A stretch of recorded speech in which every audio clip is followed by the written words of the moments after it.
Well, I have to thank my viewers yet again. When I saw Fugazi news pop up on my social media, I thought it was just more fake Fugazi news. So after your suggestions, I immediately went out to find it on Apple Music, and nothing. Don't worry, it wasn't more heartbreak.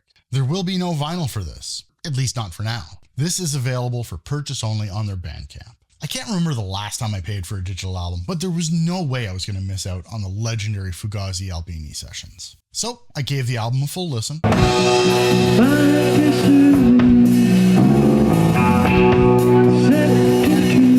And then I went back neurotically flipping between the same songs on both versions of the album for hours. Fugazi recorded this in 1992 with Steve Albini and shelved it because they just felt it didn't cut it, especially when they were comparing it to the Ted Nicely co-produced version that came out a year later as the In on the Kill Taker album. This session has been widely bootlegged and has been the subject of many an internet rumor. Ian and Steve even spoke about it in 2015 on an episode of Creative Control. But until now, there's been no official release. The band's put it up on their Bandcamp with all the proceeds going to the Letters charity, a charity that Albini and his wife have supported for decades. And honestly, I hope someday it does get a vinyl release. I'd be happy to buy it again, and even happier if all the proceeds still go to charity. There's definitely parts of this record that lean a lot more into hardcore, which would make you think it would have been a slam dunk with Albini's raw, natural production style.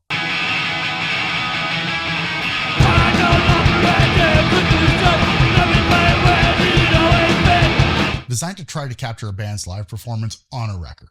Both of these albums capture the songs differently, and neither of them are without flaw. I absolutely love the guitar sounds on the Killer Taker album, but the vocals feel like they lack the intensity of the Albini sessions. The bass tone on the Albini session definitely wins for me.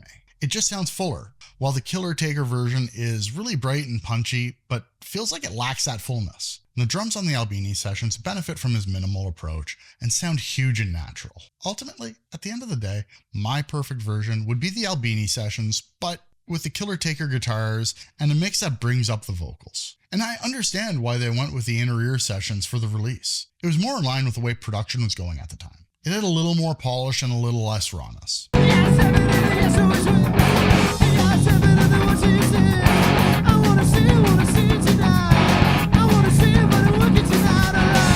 But to me, that sacrificed some of what makes Fugazi Fugazi. Guy even mentions how that slightly more polished sound of the record was an intentional result of nicely reacting to what he had heard from popular bands with the same DNA as Fugazi that were getting heavy airplay at the time. And at the end of the day, you can't go wrong with either version. Both albums are compelling for different reasons. For me, the unfiltered Albini sessions capture more of what I like in the Fugazi sound, while the Killer Taker version is sharper and arguably a little more articulate. Listening to both side by side was a fascinating example of how production choices can really shape a record's character. Both capture the same band at nearly the same moment, but they present two very different emotional readings of the material.